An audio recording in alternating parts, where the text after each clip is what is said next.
everybody, and welcome to the Kendal Mountain YouTube channel, where today we are at the Climbing Hanger in Sheffield, where we're going to be filming an interview with the one and only Will Bosi, straight on the back of his Ascent of Burden of Dreams V17.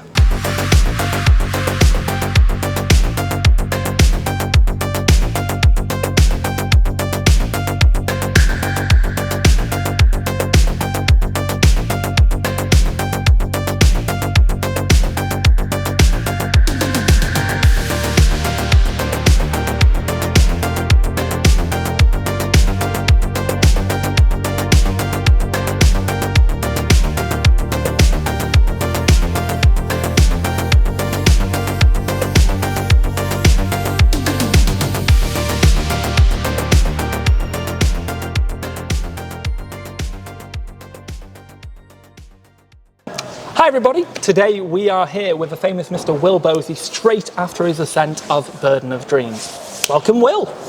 Thanks for having me. Cool, no problem. So today we're actually at the Climbing Hanger, but I've got quite a few questions about a little problem in Finland. So we're actually a little problem. So first question, your ascent of Burden of Dreams is now your hardest boulder to date, but of all your climbs, which ascent has meant the most to you of all? So meant actually the most to you? Whoa, that's a good question. I'd probably still say Burden of Dreams. Okay. Because I've had a lot of ascents that have meant quite a lot, depending whether, like, for various reasons, for like how much time I spent, like mutation, which took 4 years and like 40 plus sessions. Yeah.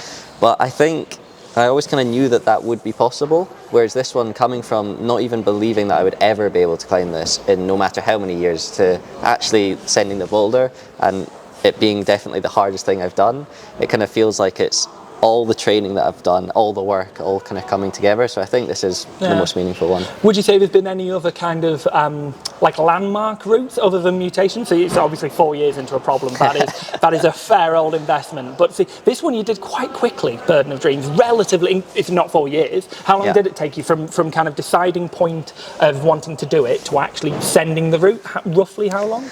So actually, yeah, not that long. I was expecting it to be a lot longer process. It took only a couple months, I guess. I had 10 sessions on the 3D printed replica, the Lattice headquarters, and then had 14 sessions at the actual boulder, so 24 sessions in total, and one season, I guess. That's not bad. For the hardest boulder in the world, that is like, yeah, fair play. And so is there any other, would you say there's any sport routes that kind of have the same relevance to you?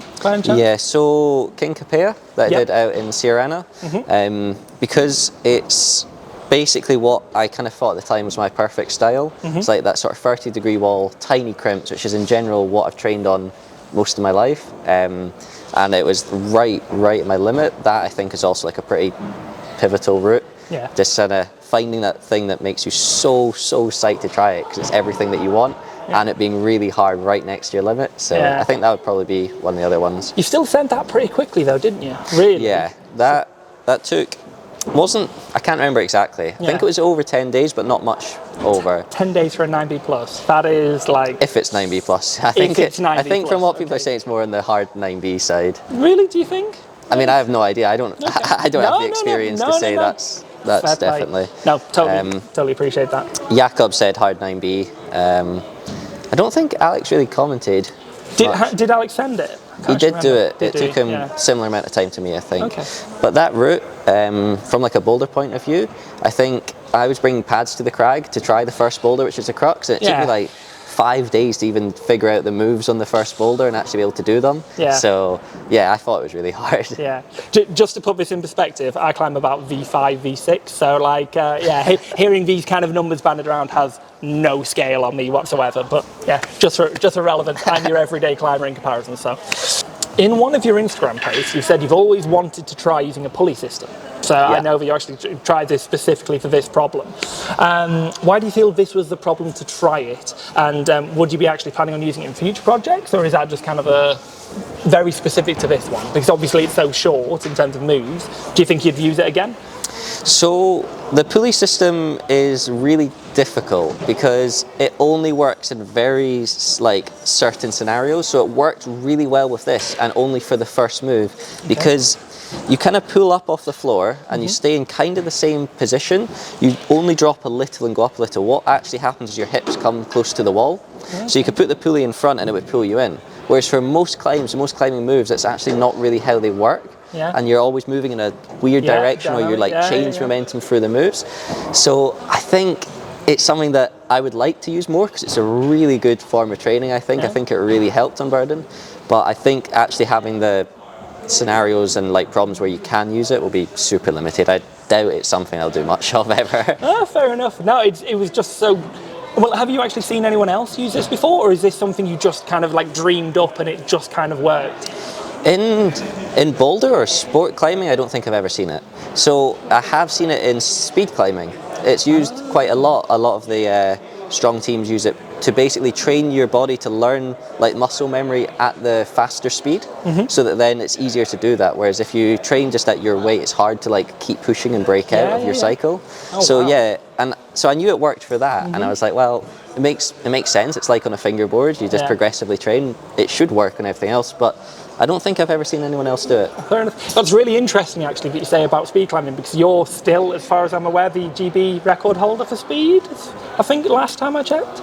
I don't think I am anymore. Do you not? Well, what was your personal record? So, like in competition in World Cup, I think that I set the British record at 7.07 seconds. But there are a few people now that go like sub 6 sub 7 quite consistently. So I'm sure one of them will have done it at competition now. It's still quite interesting though, because there's not many people who actually really take to sport climbing, but then also apply speed methods. So that's like, I can't really think of anyone that kind of crosses over that much. Well, especially after the uproar after the last Olympics and everything. So so it's really interesting to see those tactics used. So fair play. That's really, I respect that. It did help. Cool. Yeah, there you go. Everybody, if you want to climb stronger, become a speed climber first, then apply the same tactics to that. Who knew? I mean, or just take the tactics and skip out the middle. But no, we're going to stick with that. So with the Lattice training board, you obviously built the replica of the Problem. Was there a specific, and this is kind of totally left field, but was there actually an environmental factor that you kind of, in building the replica, was that one of the motivations behind it? So it was Aidan Roberts that built the replica. He had scanned the holds, and that was definitely a factor that had played in for him, because I think he's trying not to fly so much. I think most people are trying not to fly so much. Same here. I've driven to the majority of trips I've been on, or place I've been, I've driven everywhere recently. Only flown a couple of times, Finland being one of them, because it's, even though it doesn't look that far, and actually it is kind of far on the map, but it's a really long way to go into drive. How long is the flight, roughly? Just flight's 3 hours. 3 hours. Okay, yeah. So it is quite a bit of a distance, and to be doing it consistently. Well, that's the thing. So it's basically think of the replica as well as you could train to kind of get ready for it, and the weather in Finland's not great. It can quite easily just snow way too long or get hot too fast, and give you very few days to actually try per year. So it kind of, you'd be thinking like, oh, the best way to then try it would be to fly out on short trips, like, oh, the weather looks good, let's fly out, try it, fly back. So having the replica and being able to train to get to the level you think, if I go out, I'll actually have a real chance, I think makes a lot of sense. And I think for a lot of problems, especially not even from an environmental, if you just look at, the weather's always bad there, being able to have more time on the problem without having to wait all these days, I think is super useful. Okay. Is it something well, obviously you said Aidan is the one that did it. Is this something you think when you go into future projects, are you going to be kind of now thinking in the back of your mind, I'm going to map this now and take it back with me?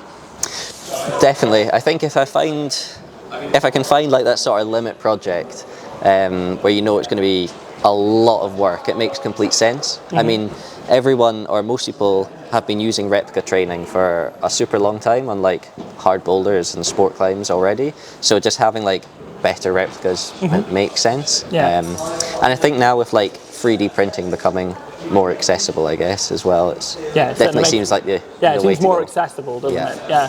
Well, it's a really weird one, because I'm assuming that you thought this project, Burden of Dreams, was going to be your limit, but you've done it in one trip. Do you think you found something so far that you think might be kind of edging towards your limit? I know obviously that's really hard to say now, but like, is there something you've come across that you've just kind of looked at, clocked, and just gone, leave that with me? Unfortunately not. Okay. Not something, like I found really hard climbs that I know would take me a lot of time, but I've not found something that is what like I want it to be. So in my style, like the right sort of length, right sort of moves and holds that I really would like to be my limit and dedicate to. That's definitely what I'm searching for right now. Okay. And there's been a few things, like I had a project at the tour, two projects at Raven's-Tor, which both I reckon are going to be 9A boulder and I put a lot of time into, but then I broke the crux hold off one, and the other one I then found a knee bar that completely breaks it. Oh, so really? Oh, God, I think actually finding the sort of perfect climb is really hard. Yeah. Oh no, I can imagine. But yeah, it's just bizarre to think that you literally took one trip to do it, which is still like. Yeah, I can't believe that. Like that. Genuinely, everyone in the climbing world is just kind of like head in hands, like what happened? But yeah, well, Tom obviously has put like he's had so much belief in you for such a long time. Yeah. Anyway, I kind of watched your documentary just a few days ago, and honestly, it was really, really well put together. So it's yeah. The 5 V15s, and sorry, no, 15 V15s in 1 year. Wow, that's genuinely, that's all. Yeah, that's all. Yeah, I couldn't, like last year I couldn't believe it. Like from starting the Czech trip, it's just like what I did there completely blew my mind, and then yeah, kind of managed to keep up the sort of form I think throughout the year, and then yeah coming to Burden was just like what's been kind of crazy is each sort of project or little trip I've been on in the last year, I've gone there not expecting to do it. And you've sent it. Yeah, it's been like really, really weird. We need to find something harder for you. We need to just send scouts out around the world to just find some hard boulders for you, because there's just, moving away from bouldering though, is there anything sport climbing is that kind of still on your radar? Because obviously, so with King Capella, am I saying it right? So I've been saying King Capella this whole time. I mean, I think it's Capella. Okay, it is. You're more likely to be right than I am. But yeah, so with King Capella, obviously that again was only, well, like I say, 10 days. Is there anything you've got your eye on sport climbing wise or anything? Okay, go on, tell us more.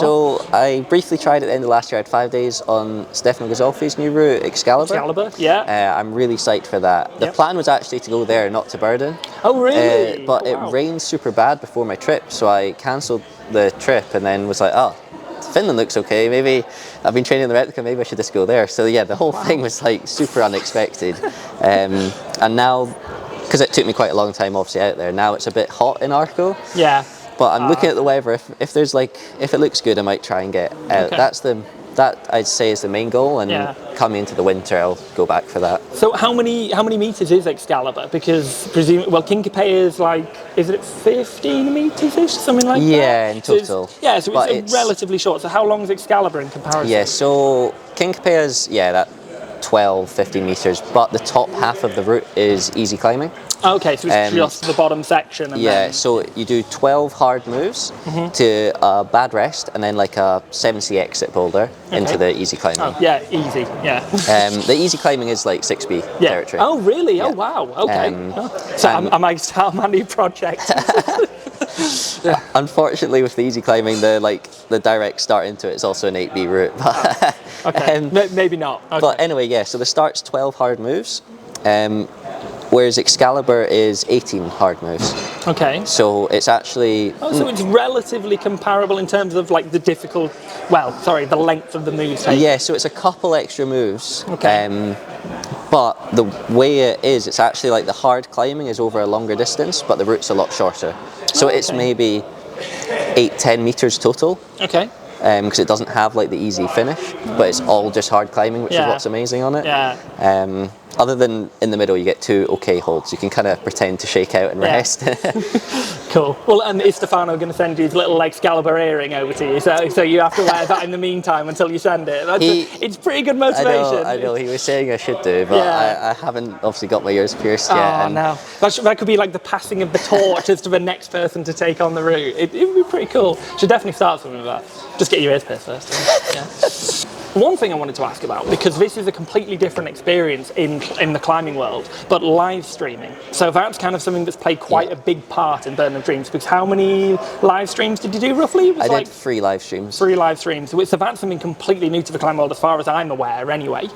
How did that compare to a film crew? And would you say there is one you prefer over the other? Ooh, yeah, they're good questions. So it's not, firstly, it's not completely new. I know German climber Yannick live streamed his send of an 8C Plus, I think, out in Red River Gorge last year. Okay. And but yeah, it's a really weird sort of environment. Yeah. It is odd. I kind of, when you're just there with like a film crew, it's probably more relaxed, more chilled.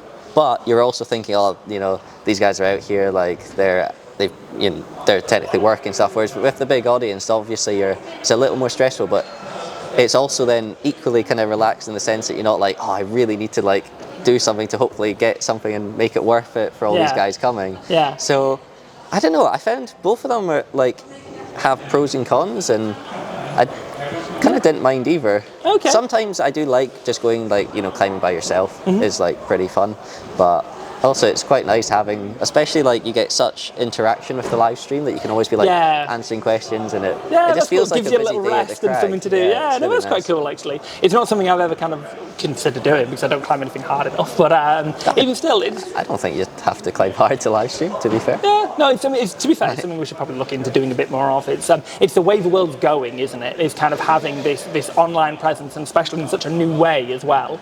It's only going to go in one direction. So it's but it was really cool actually to see it. So I did actually watch a live stream. So there you go. Awesome. You had a fan out there somewhere. So yeah. I was super surprised of how many people watched them. I really didn't expect. It became a real thing, and the amount of articles that actually came on the back of it, because people talking about how it is the new way of climbing, and like, because obviously you have to kind of have some kind of loyalty to your sponsors and obviously show up and be there. So it might be the new way of going about it. Who knows? Yeah, need to obviously find crags or boulders that have good signal. Though. Or a little tripod stand, just there, just kind of get the right angle. Yeah. Because I saw there was an April Fools that went out from one of the sort of climbing wall brands in Helsinki, where they said they'd fitted a webcam and you could pay a subscription for 24/7 streaming. And we were like, I would have thought, I was like, oh no, like. Just every time you look at appearing at the crag, you're just looking for this camera somewhere. I know. Oh god, that'd be weird. That was good. Yeah, that's pretty funny though.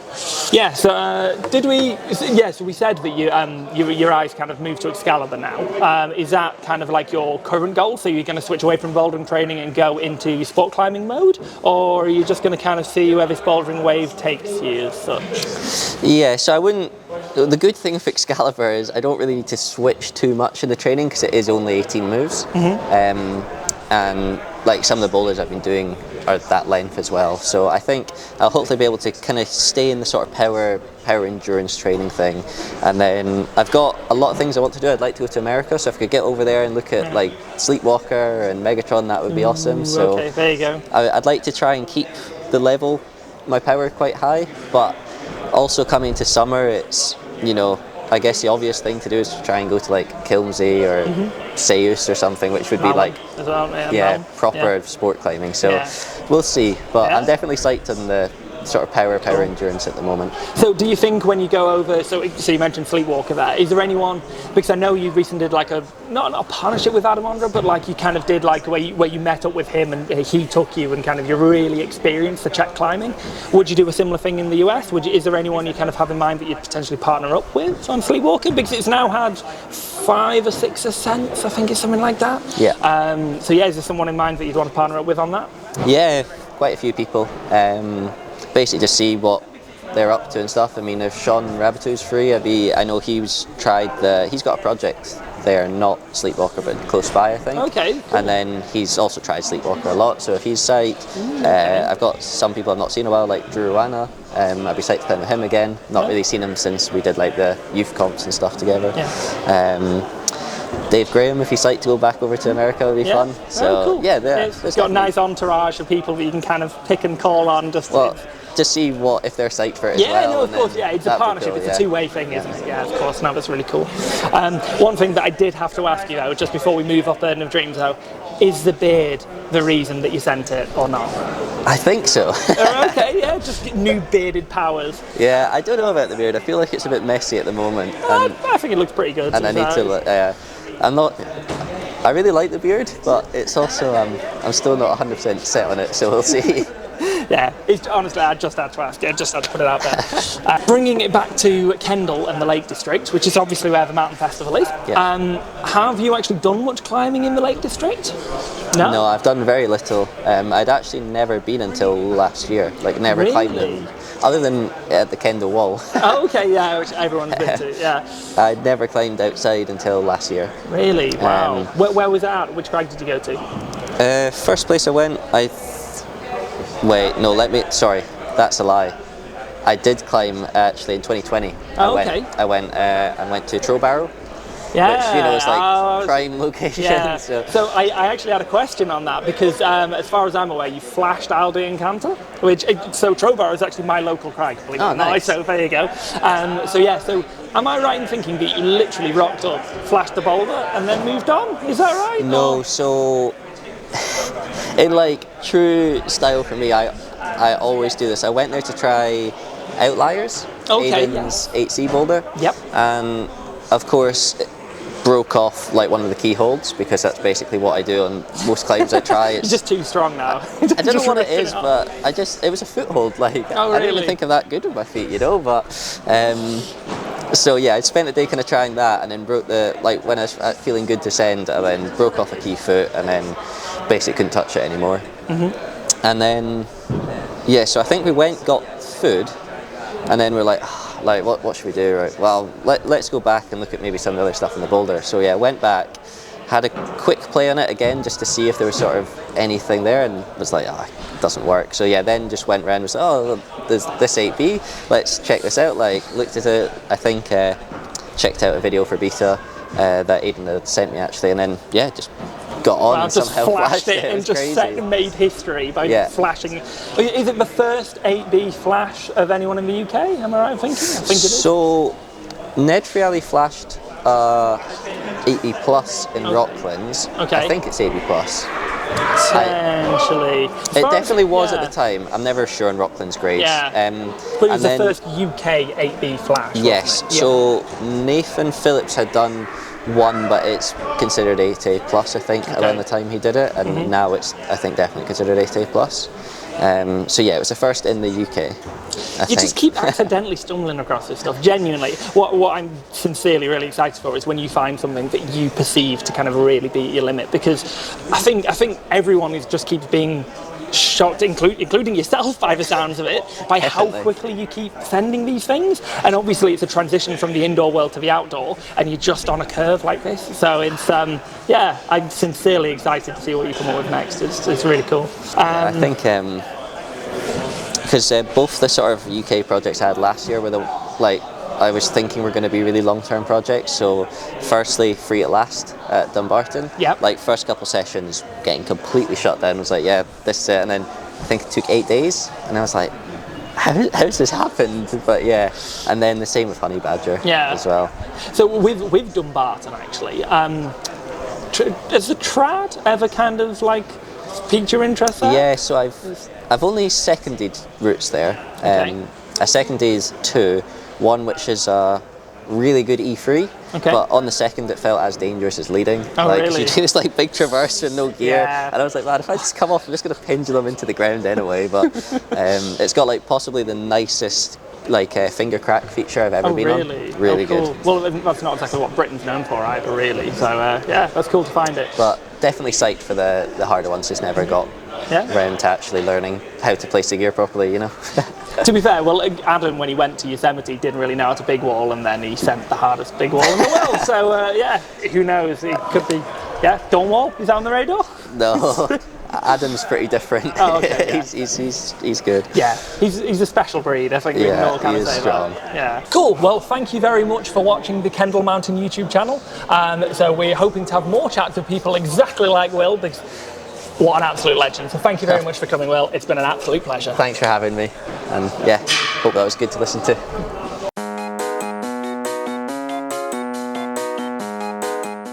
If you like this chat with Will Bosi, make sure to like and subscribe to our YouTube channel, as well as checking out the Kendal Mountain Player, where we have over 400 different films and collections to choose from. Make sure to check it out in the link in the description below.